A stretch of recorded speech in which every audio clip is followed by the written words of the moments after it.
হাদি হত্যার প্রতিবাদে দেশজুড়ে বিক্ষোভ অব্যাহত। মসজিদ মন্দির সহ ধর্মীয় প্রতিষ্ঠানে দোয়া প্রার্থনা।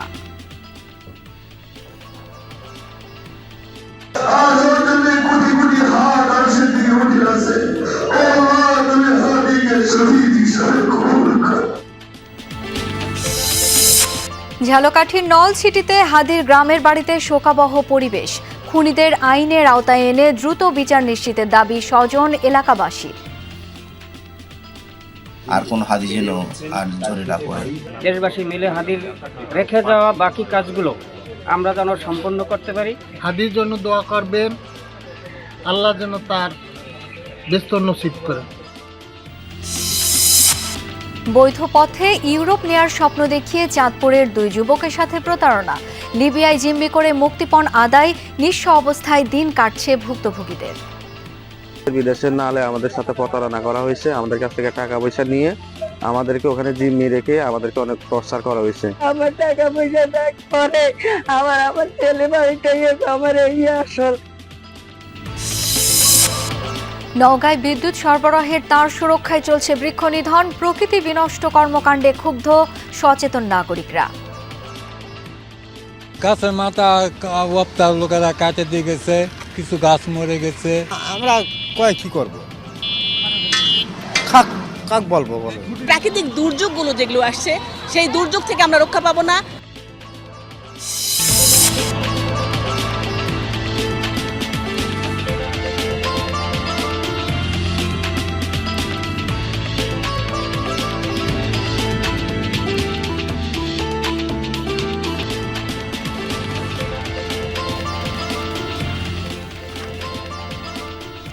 আমন্ত্রণ বিরতিহীন সংবাদ সারা দেশে। আপনাদের সাথে আছি আমি শাওন দত্ত। এতক্ষণ শিরোনামগুলো দেখছিলেন। ইনকিলাব মঞ্চের মুখপাত্র ওসমান হাদিকে হত্যার প্রতিবাদে সারা দেশে বিক্ষোভ অব্যাহত। জুমার নামাজের পর দেশের বিভিন্ন স্থানে সড়ক মহাসড়কে বিক্ষোভ ও প্রতিবাদ সমাবেশ করে ছাত্র জনতা। এ সময় হাদির হত্যাকারীদের দ্রুত বিচারের আওতায় আনতে সরকারকে আলটিমেটামও দেন তারা। ইনকিলাব মঞ্চের মুখপাত্র ওসমান হাদির মৃত্যু নাড়া দিয়েছে গোটা দেশকে। ক্ষোভের আগুন ছড়িয়েছে সবখানে। প্রতিবাদী স্লোগানে প্রকম্পিত শহর থেকে গ্রাম। সকালে গাজীপুরের চান্দনা চৌরাস্তায় অবস্থান নেয় এনসিপি নেতাকর্মীরা। হাদি হত্যার প্রতিবাদে বিক্ষোভ করেন তারা। জুমার নামাজের পর চান্দনা কেন্দ্রীয় ঈদগাহ মাঠে জড়ো হয় ছাত্র জনতা ও ইসলামী ছাত্র আন্দোলনের নেতাকর্মীরা। পরে চৌরাস্তায় ঢাকা ময়মনসিংহ মহাসড়ক অবরোধ করে হাদির হত্যাকারীদের গ্রেফতারের দাবি জানান তারা। এছাড়া টঙ্গী ও শ্রীপুরেও বিক্ষোভ সমাবেশ হয়েছে। আসিফ নজরুল, আমাদের জাহাঙ্গীর আলম কিভাবে তাদের চেয়ার বহাল থাকে। যারা খুনি রয়েছে তাদের বিচারের দাবি, তাদেরকে দেশে এনে সর্বোচ্চ শাস্তি ব্যবস্থা কার্যকর করে, এটা আমাদের দাবি। হাদি হত্যার প্রতিবাদে স্লোগানে উত্তাল ঢাকা চট্টগ্রাম মহাসড়ক। দুপুরে নামাজের পর ফেনী মহিপাল ফ্লাইওভারের নিচে ওসমান হাদির গায়েবানা জানাজা হয়। এরপর মহাসড়ক অবরোধ করে ছাত্র জনতা। বন্ধ হয়ে যায় যান চলাচল। হত্যাকারীদের দ্রুত বিচারের আওতায় আনার দাবি জানান তারা। ঢাকা বরিশাল মহাসড়কেও হাদি হত্যার প্রতিবাদে বিক্ষোভ করেছে ছাত্র জনতা। জুমার নামাজের পর মিছিল নিয়ে মহাসড়কে অবস্থান নিলে যান চলাচল বন্ধ হয়ে যায়। এ সময় প্রতিবাদ সমাবেশে হাদির হত্যাকারীদের গ্রেফতারে সরকারকে আলটিমেটাম দেন বক্তারা। হাদি হত্যার প্রতিবাদে সিলেটে বিক্ষোভ মিছিল হয়েছে। জুমার নামাজের পর কোর্ট পয়েন্ট থেকে মিছিল বের হয়ে নগরের বিভিন্ন সড়ক প্রদক্ষিণ করে।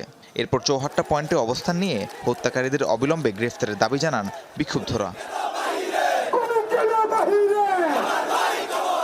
হাদির হত্যাকারীদের দেশে ফিরিয়ে বিচারের আওতায় আনার দাবিতে রাজশাহীতে একাধিক বিক্ষোভ মিছিল হয়েছে। দুপুরে নগরীর সাহেববাজার বড় মসজিদ ও রাজশাহী বিশ্ববিদ্যালয় কেন্দ্রীয় মসজিদ চত্বর থেকে দুটি মিছিল বের হয়। পরে জিরো পয়েন্টে সমাবেশে অবিলম্বে হাদি হত্যার বিচার দাবি করেন বিক্ষোভকারীরা। চট্টগ্রামে আন্দরকিল্লা শাহী জামে মসজিদের সামনে হাদির মরদেহ বহনকারী প্রতীকী কফিন নিয়ে জুলাই ঐক্যের ব্যানারে বিক্ষোভ মিছিল হয়েছে। একই সময় নগরের জমিয়তুল ফালাহ মসজিদের সামনে থেকে বিক্ষোভ মিছিল করে খেলাফতে মজলিস ও শিবিরের নেতাকর্মীরা। হত্যাকাণ্ডের সুষ্ঠু বিচার ও ভারতীয় আধিপত্য বন্ধের দাবি তাদের। জামালপুরে সড়কের পাশাপাশি রেলপথ অবরোধ করে বিক্ষোভ করে ছাত্র জনতা। এ সময় আটকা পড়ে আন্তনগর তিস্তা এক্সপ্রেস। হাদির হত্যাকারীদের বিচারের পাশাপাশি উপদেষ্টাদের পদত্যাগে বিভিন্ন স্লোগান দেয় বিক্ষুব্ধরা। রংপুরে হাদি হত্যার প্রতিবাদে নগরীতে সর্বদলীয় প্রতিরোধে যাত্রা ও শোক র্যালি হয়েছে। নওগাঁয় ঐক্যবদ্ধ প্রতিরোধ মঞ্চের ব্যানারে হয়েছে প্রতীকী কফিন মিছিল। এছাড়াও দেশের বিভিন্ন স্থানে ওসমান হাদি হত্যার প্রতিবাদে বিক্ষোভ মিছিল হয়েছে। রাহিম সারোয়ার, যমুনা নিউজ। ইনকিলাব মঞ্চের মুখপাত্র শরীফ ওসমান হাদিকে হত্যার প্রতিবাদে উত্তাল শাহবাগ। চলছে আগ্রাসন বিরোধী সমাবেশ। জুমার নামাজের পর ঢাকা বিশ্ববিদ্যালয়ের কেন্দ্রীয় মসজিদ থেকে খণ্ড খণ্ড মিছিল নিয়ে শাহবাগে জড়ো হয় ছাত্র জনতা। তাছাড়া সকাল থেকেই যারা শাহবাগে অবস্থান নিয়েছিলেন তারা সেখানে জুম্মার নামাজ আদায় করেন। মাওলানা রফিকুল ইসলাম মাদানীর নেতৃত্বে জুম্মার নামাজ হয়। এরপর ওসমান হাদির গায়েবানা জানাজাও করা হয় বিশেষ দোয়া ও মোনাজাত। সমবেত হওয়া বিপুল সংখ্যক মানুষের একটাই দাবি, হাদি হত্যাকাণ্ডের ন্যায় বিচার। অপরাধীদের দেশে ফিরিয়ে এনে যথোপযুক্ত শাস্তি নিশ্চিতের দাবিও তুলছেন তারা। একই সাথে ভারতীয় আগ্রাসন আর আধিপত্যবাদ বন্ধেরও ডাক দিচ্ছেন বিক্ষোভকারীরা। ডাকসু, ইসলামী ছাত্র আন্দোলন ও এনসিপির আহ্বানে সাড়া দিয়ে জনসমুদ্রে পরিণত হয়েছে শাহবাগ।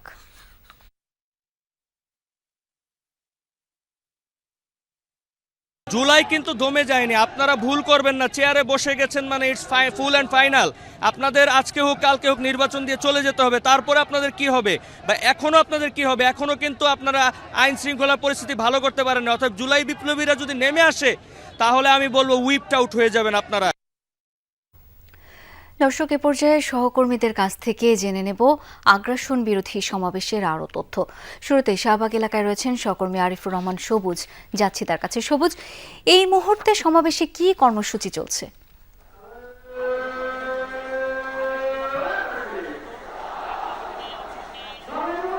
মূলত সকাল থেকেই আগ্রাসন বিরোধী সমাবেশে জমায়েতটি শুরু হয় এবং মূলত জুমার নামাজ যেহেতু আছে শুক্রবার, জুমার নামাজের পরপরই ডাকসুর নেতৃত্বে যারা ডাকসুর নেতৃত্ব দিয়েছিলেন, জুলাই আন্দোলনের নেতৃত্ব দিয়েছিলেন, তারা মূলত তাদের নেতৃত্বেই আগ্রাসন বিরোধী যে সমাবেশটি ৩টা থেকে শুরু হয় এবং সেই সমাবেশটি এখন পর্যন্ত চলছে। এবং সময় যত গড়াচ্ছে ততই কিন্তু এখানে মানুষজন বিভিন্ন জায়গা থেকে, বিভিন্ন মতের, বিভিন্ন পথের, বিভিন্ন রাজনৈতিক দল এখানে এসে বিভিন্ন সংগঠন, সামাজিক রাজনৈতিক সংগঠন এখানে সমবেত হচ্ছেন এবং আগ্রাসন বিরোধী যে সমাবেশটি চলছে সেখানে তাদের যে সহমত পোষণের জন্য তারা এসেছেন সেই পক্ষে স্লোগান দিচ্ছেন। মূলত কিছুক্ষণ পরপরই ডাকসুর নেতারা এখানে বিভিন্ন রাজনৈতিক দলের যারা রয়েছেন আসছেন, তারা বক্তব্য দিচ্ছেন এবং কিছুক্ষণ পরপর স্লোগান চলছে, হাদির নামে স্লোগান চলছে। এর পাশাপাশি আগ্রাসনের বিরুদ্ধে স্লোগান চলছে। ভারতের যে আগ্রাসনে চলেছে গত 17 বছর ধরে, সেই আগ্রাসনের বিরুদ্ধে যারা এখানে সমবেত হয়েছেন সবাই স্লোগান তুলেছেন এবং তারা কি বলছেন যে এই বাংলাদেশ থাকতে হলে, বাংলাদেশের রাজনীতি করতে হলে বাংলাদেশপন্থী রাজনীতি করতে হবে। কোনো দিল্লির তাবেদারি আসলে বাংলাদেশে আর চলতে দেয়া হবে না। ডাকসু যিনি জিএস ফরহাদ, তিনি কিছুক্ষণ আগে বক্তব্য দিয়েছিলেন। এসএম ফরহাদ তিনি বলছেন যে গত 17 বছর যেভাবে দিল্লির তাবেদারিতে বাংলাদেশ চলছে, আগামী নির্বাচন সামনে রেখে দিল্লির তাবেদারি যেন বজায় থাকে, সেই চক্রান্ত চলছে। সেই চক্রান্ত যেন রুখে দেওয়া যায়, সেই জায়গাটি যেন সবাই সজাগ থাকে, সেই জায়গাটিতে আহ্বান জানাচ্ছেন। এবং যেটি বলছিলাম, শুধু যে ডাকসুর নেতারা সেটি নয়, বিভিন্ন মত পথে মানুষ এখানে সমবেত হয়েছেন, বিভিন্ন রাজনৈতিক দলের যারা এসছেন তারাও বক্তব্য দিচ্ছেন এবং তারা বলছেন যে যারা হাদি খুনের সঙ্গে জড়িত তাদের দ্রুততার সাথে চিহ্নিত করতে হবে, গ্রেফতার করতে হবে এবং বাংলাদেশে ভারত বিরোধী যেই আগ্রাসন সেটি বন্ধ করতে হবে। প্রত্যেকটি মানুষকে সেটির বিষয়ে সোচ্চার থাকতে হবে। সবুজ, ধন্যবাদ আপনাকে। ওসমান হাদির মৃত্যুর ঘটনায় রাজধানী ঢাকা সহ সারা দেশে বিশেষ দোয়া ও প্রার্থনা অনুষ্ঠিত হয়েছে। বায়তুল মোকাররম জাতীয় মসজিদে জুমার নামাজ শেষে হাদির রুহের মাগফিরাত কামনা করে দোয়া মোনাজাত অনুষ্ঠিত হয়। এতে সাধারণ মুসল্লিরা অংশ নেন। রাষ্ট্রীয়ভাবে এই বিশেষ দোয়া মোনাজাতের আয়োজন করা হয়। ঢাকা বিশ্ববিদ্যালয়ের প্রাক্তন শিক্ষার্থী শরীফ ওসমান হাদির রুহের মাগফিরাত কামনায় বিশেষ দোয়া মোনাজাত অনুষ্ঠিত হয় কেন্দ্রীয় মসজিদে। বাদ জুমা বিশ্ববিদ্যালয়ের শিক্ষক শিক্ষার্থীরা দোয়া মোনাজাতে অংশ নেন। এছাড়া ঢাকেশ্বরী মন্দিরে ওসমান হাদির জন্য বিশেষ প্রার্থনার আয়োজন করা হয়। প্রার্থনায় অংশ নেন সনাতন ধর্মাবলম্বীর সাধারণ মানুষ।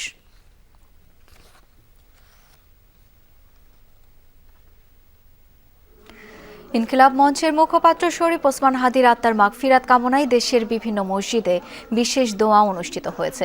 রুহের মাগফিরাত কামনা করে মাদারীপুর, রংপুর, সিলেট, খুলনা, রাজশাহী, চট্টগ্রাম সহ দেশের বিভিন্ন মসজিদে বিশেষ দোয়া ও মিলাদ মাহফিল অনুষ্ঠিত হয়েছে। এছাড়া দেশের বিভিন্ন অঞ্চলের মন্দির, গির্জা, প্যাগোডায় বিশেষ প্রার্থনা করা হয়।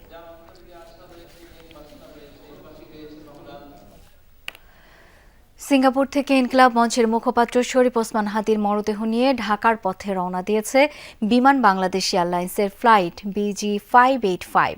স্থানীয় সময় বিকেল 4টা 3 মিনিটে চাঙ্গি আন্তর্জাতিক বিমানবন্দর থেকে উড্ডয়ন করে ফ্লাইটটি, যা ঢাকায় পৌঁছানোর কথা সন্ধ্যা 6টার দিকে। বিমান কর্তৃপক্ষ জানিয়েছে, মরদেহ দেশে আনার ক্ষেত্রে সব ধরনের প্রয়োজনীয় ব্যবস্থা নেওয়া হয়েছে। ইনকিলাব মঞ্চ তাদের ফেসবুক পোস্টে জানিয়েছে, ওসমান হাদির মরদেহ দেশে পৌঁছানোর পর সর্বসাধারণের সাক্ষাতের জন্য নেওয়া হবে ঢাকা বিশ্ববিদ্যালয়ের কেন্দ্রীয় মসজিদে। সিঙ্গাপুর জেনারেল হাসপাতালে চিকিৎসাধীন অবস্থায় মৃত্যুবরণ করেন শরীফ ওসমান হাদি। আগামীকাল শনিবার জোহরের নামাজের পর মানিক মিয়া অ্যাভিনিউতে তার জানাজা অনুষ্ঠিত হবে। এই ঘটনায় শনিবার একদিনের রাষ্ট্রীয় শোক ঘোষণা করেছেন প্রধান উপদেষ্টা ডক্টর মোহাম্মদ ইউনূস। উল্লেখ্য, 12ই ডিসেম্বর পুরান পল্টনের বিজয়নগরে গণসংযোগ চালানোর সময় গুলিবিদ্ধ হয়ে গুরুতর আহত হন ওসমান হাদি। ঢাকা মেডিকেল কলেজে জরুরি অস্ত্রোপচার শেষে পরিবারের অনুরোধে চিকিৎসা দেওয়া হয় এভার কেয়ার হাসপাতালে। দর্শক, এই মুহূর্তে হযরত শাহজালাল বিমানবন্দরে রয়েছেন সহকর্মী আহমেদ রেজা। যাচ্ছি তার কাছে। রেজা, ইনকিলাব মঞ্চ থেকে ঘোষণা ছিল বিমানবন্দর থেকে শাহবাগ পর্যন্ত রাস্তার দুই পাশে অবস্থান নেওয়া হবে। এই মুহূর্তে সেখানকার অবস্থা কেমন দেখছেন?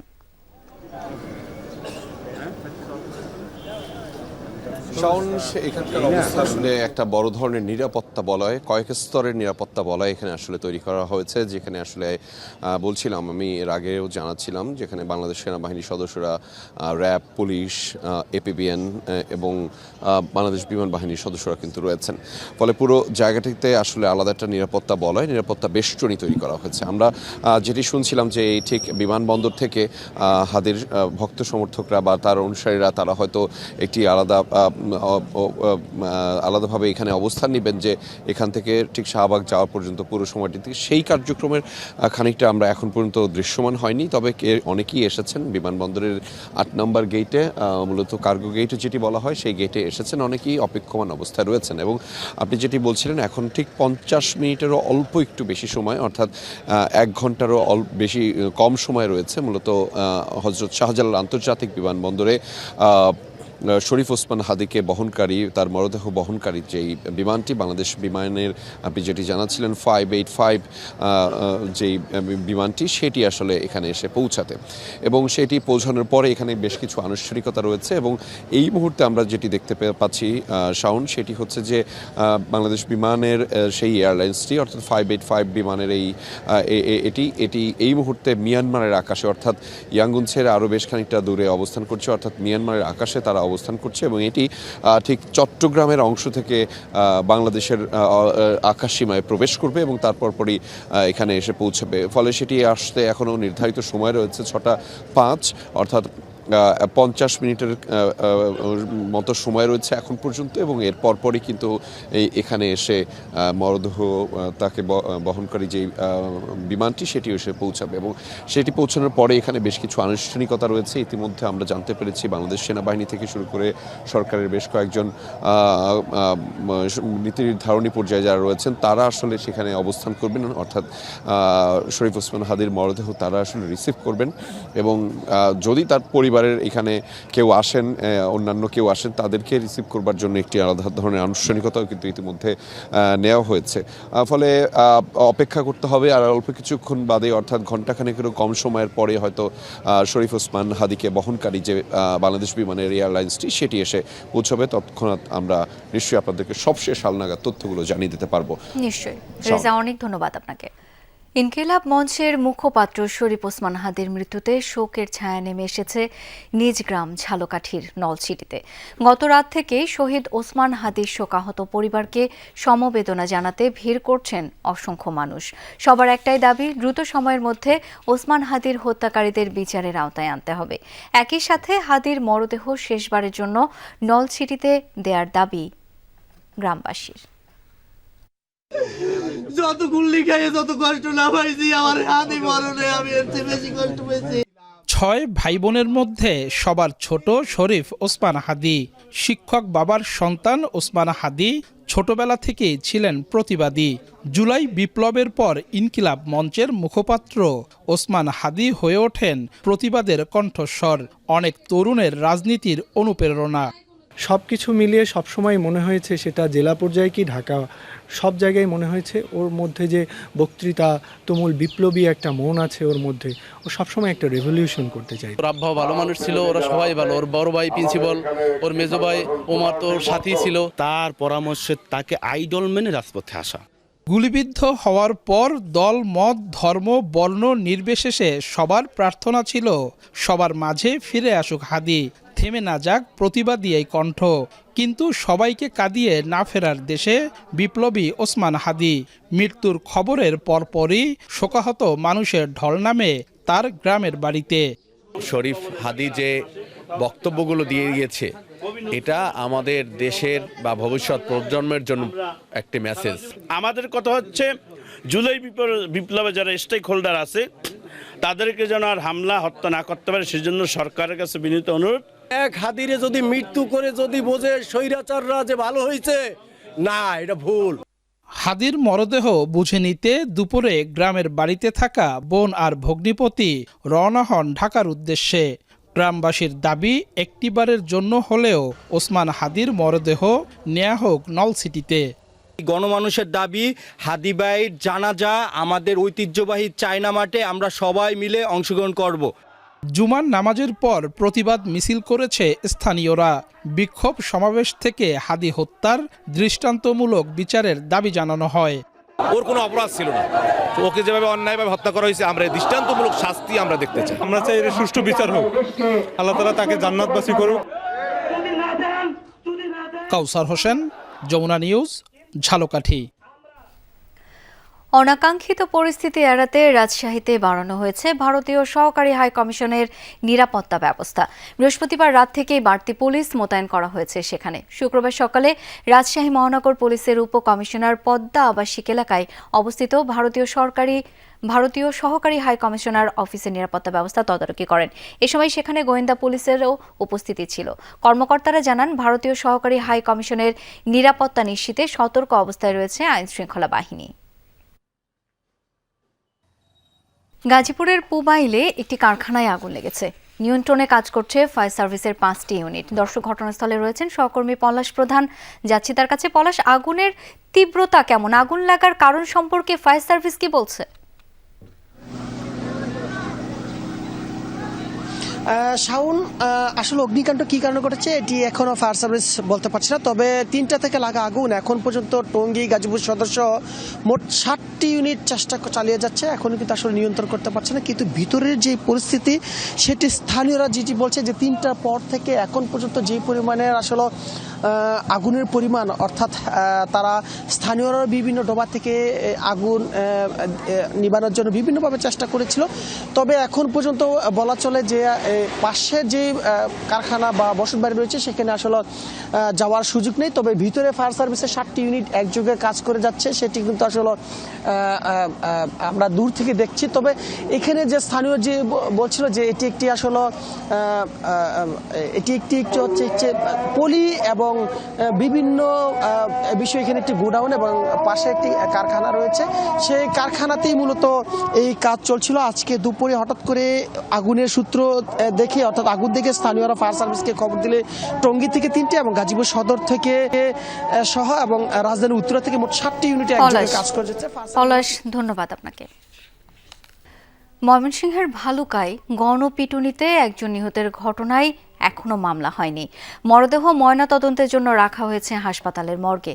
বৃহস্পতিবার রাতে উপজেলার ডুবালিপাড়া এলাকার পায়োনিয়ার নিট কম্পোজিট কারখানায় এ ঘটনা ঘটে।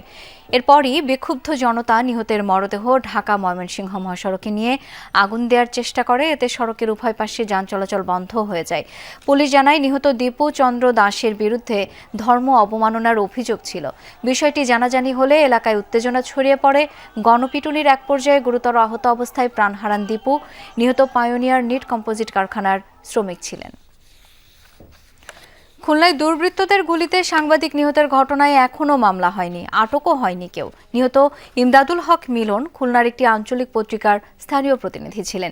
বৃহস্পতিবার রাতে নগরীর আড়ংঘাটা থানার সলুয়া বাজার এলাকায় এ ঘটনা ঘটে। পুলিশ ও স্থানীয়রা জানায়, মিলন ও দেবাশিস একটি চায়ের দোকানে বসেছিলেন। এ সময় কয়েকজন লোক তাদের 3 দিক ঘিরে 2 রাউন্ড ফাঁকা গুলি ছোড়ে। পরে মিলনের মাথায় অস্ত্র ঠেকিয়ে গুলি করে তারা। ঘটনাস্থলেই মারা যান মিলন। মাথায় গুলিবিদ্ধ দেবাশিসের অবস্থাও গুরুতর।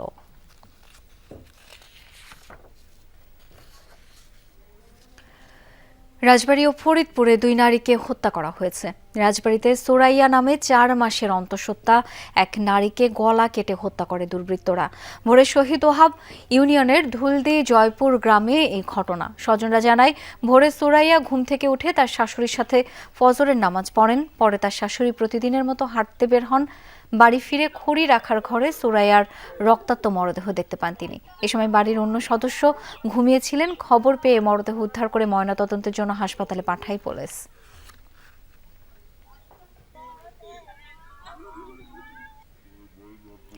এদিকে ফরিদপুরের সদরপুরে হাত পা বাঁধা ও বিবস্ত্র অবস্থায় এক নারীর মরদেহ উদ্ধার করেছে পুলিশ।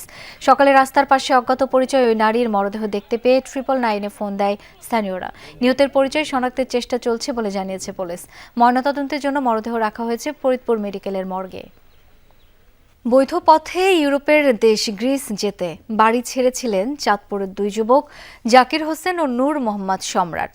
কিন্তু লিবিয়া পৌঁছানোর পর দালাল চক্রের টালবাহানায় তাদের সেই স্বপ্ন আর সত্য হয়নি। উল্টো ভয় ভীতি দেখিয়ে স্বজনদের কাছ থেকে অর্থ হাতিয়ে নেয় চক্রটি। এরপর আইএমওর সহায়তায় দেশে ফিরতে পারলেও ধারের টাকা পরিশোধ না করতে পারায় অনেকটা ঘরছাড়া ভুক্তভোগীরা। 2 সন্তান আর স্ত্রীকে নিয়ে জাকির হোসেনের সংসার। আবাস চাঁদপুর হাজীগঞ্জের কাজিরখিল গ্রামে। আশা ছিল ইউরোপের দেশ গ্রিসে গিয়ে নিজের পাশাপাশি স্বপ্ন পূরণ করবেন পরিবারের।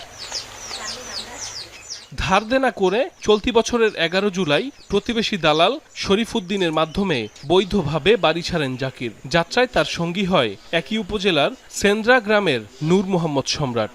গন্তব্যে পৌঁছে দেওয়ার শর্তে জনপ্রতি 22 লাখ ও 16 লাখ টাকা করে দেয়ার সমঝোতা হয় দালাল শরীফের সাথে। পরবর্তীতে তাদের নেওয়া হয় লিবিয়ায়। এরপর শুরু হয় দালাল চক্রের বিভিন্ন টালবাহানা। অনেক টাকা নিছে, আমাকে অনেক ইয়াতে রাখছে হেরা।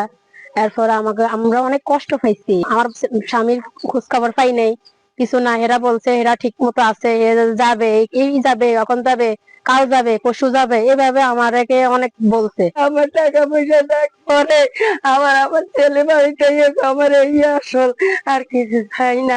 স্বজনদের অভিযোগ, জাকির ও সম্রাটকে জিম্মি করে পরিবারের কাছ থেকে কয়েক দফায় চাঁদা আদায় করে দালাল চক্র, যা গ্রহণ করে চক্রের নজির হোসেন, শরীফের বাবা আলাউদ্দিন মোল্লা এবং শ্যামল রায় নামের 3 জন। এরপরই ভুক্তভোগী যুবকদের তুলে দেওয়া হয় লিবিয়া পুলিশের হাতে। পরবর্তীতে আইএমওর সহায়তায় দেশে ফেরেন জাকির এবং সম্রাট। প্রতারক চক্রের বিরুদ্ধে মামলাও করেছেন থানায়। তবে দেশে ফিরলেও ঋণের টাকার জন্য ঘর ছাড়া ভুক্তভোগী 2 যুবক। পাওনাদারের তাগাদার ভয়ে অনেকটা পালিয়ে বেড়াচ্ছেন তারা।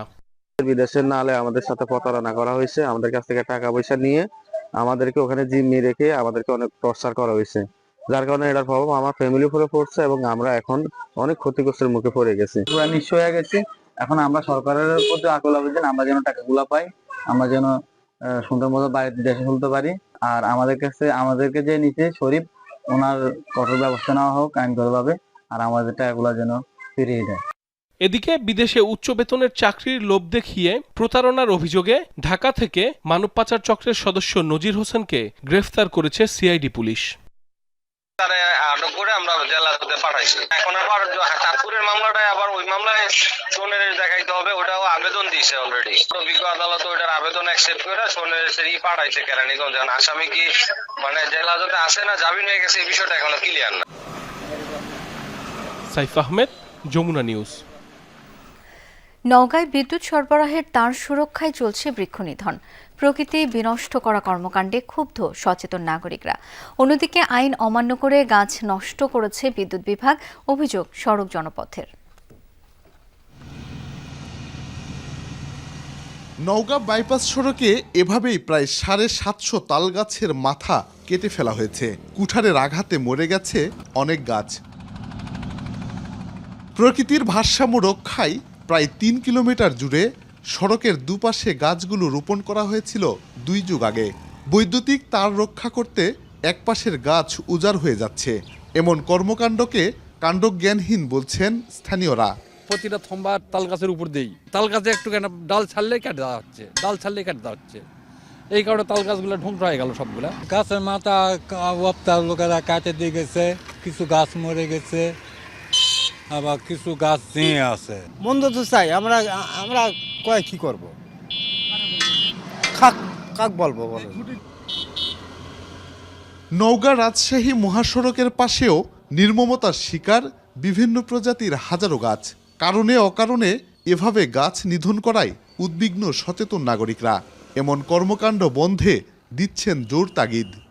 এই যে গাছ কেটে কেটে দিচ্ছে, ছায়া হচ্ছে না, রাস্তার গাছ সব নিয়ে চলে গেলে ওখানে রোদ পড়ছে না। একটা গাড়ি অ্যাক্সিডেন্ট হয়ে গেল, আল্লাহ না করুক হয়ে গেল, ওই গাছ বড় গাছ থাকলে গাছে আটকে যায় অনেক সময়। এছাড়া গাড়ি রোড দিয়ে নিচে চলে যাওয়ার সম্ভাবনা বেশি না। এই গাছগুলা কাটাতে খুব অন্যায় হচ্ছে। প্রাকৃতিক দুর্যোগগুলো যেগুলো আসছে সেই দুর্যোগ থেকে আমরা রক্ষা পাবো না। গাছ যেহেতু আমাদের ছায়া দেয়, তাপ শোষণ করে এবং আপনার খেয়াল করবেন যে আমাদের কিন্তু বৃষ্টিপাত কমে যাচ্ছে। এই বৃষ্টিপাত কমে যাওয়ার মূল কারণ কিন্তু গাছপালা কমে যাওয়া। তাহলে দেখেন কতগুলো প্রভাব কিন্তু আমাদের প্রকৃতির উপর পড়ে আসছে। সড়ক ও জনপথ অধিদপ্তরের ভূমি ব্যবস্থাপনা নীতিমালা 2015 অনুযায়ী সড়কের জায়গায় অনুমতি সাপেক্ষে সীমানার শেষ প্রান্ত ব্যবহার করার বিধান রয়েছে, কিন্তু সেই আইন মানেনি বিদ্যুৎ বিভাগ। এমনকি গাছ কাটা বা ছাঁটাইয়ের অনুমতিও নেয়নি তারা। সড়কের পাশে যদি কোনো ইউটিলিটি শিফটিংয়ের অর্থাৎ বিদ্যুৎ লাইন, বাড়ির লাইন বা যে কোনো লাইন করতে গেলে সরকারের অনুমোদন একান্ত প্রয়োজন। যারা গাছের ডালপালা কাটছে বা গাছের ক্ষতি করছে তারা আমাদের কোনো অনুমোদন নেয় নাই। উক্ত বিষয়ে আমাদের নলেজ আসার পর আমরা একটা কমিটি গঠন করছি। কমিটিকে পূর্ণাঙ্গ রিপোর্ট পাওয়ার পর আমরা প্রয়োজনীয় ব্যবস্থা গ্রহণ করব। এ বিষয়ে জানতে চাইলে নিয়ম মেনে গাছ কাটার দাবি নেসকোর নওগাঁ বিক্রয় ও বিতরণ বিভাগের নির্বাহী প্রকৌশলীর। রোডস তো প্রথম যে রাস্তা শুরু থাকে পরে প্রশস্ত করে, তখন আমাদের লাইনের কাছে রাস্তা চলে আসে। গোটা দেশব্যাপী বিদ্যুৎ বিভাগের নিয়ম মেনে গাছের ডালপালা কর্তন করা হয়, এটা নির্বিচ্ছিন্ন বিদ্যুৎ সরবরাহের স্বার্থে। এদিকে সড়কের পাশের বৃক্ষ নিধন বন্ধে আন্দোলন গড়ে তোলার হুঁশিয়ারি দিয়েছেন প্রতিবেশ কর্মীরা। শফিক ছোটন, যমুনা নিউজ, নওগাঁ। দিগন্তজোড়া বাংলার ফসলের মাঠ। অপরূপ বাংলার নিখাত চিত্র যেন ফুটে ওঠে কৃষকের নিয়মিত জীবনাচারে। ফসল কেটে ঘরে তোলা, আবার নতুন ফসলের আগমন, বকের ঝাঁক, ধান শালিক আর ফিঙে রাজার বহু বছরের নিবিড় আলোচনা। শত কষ্ট আর ঝড়ঝাপটায় দমাতে পারে না বাংলার কৃষকদের সব ভুলে এক ফালি হাসি যেন শোভা পায় তাদের চেহারায়।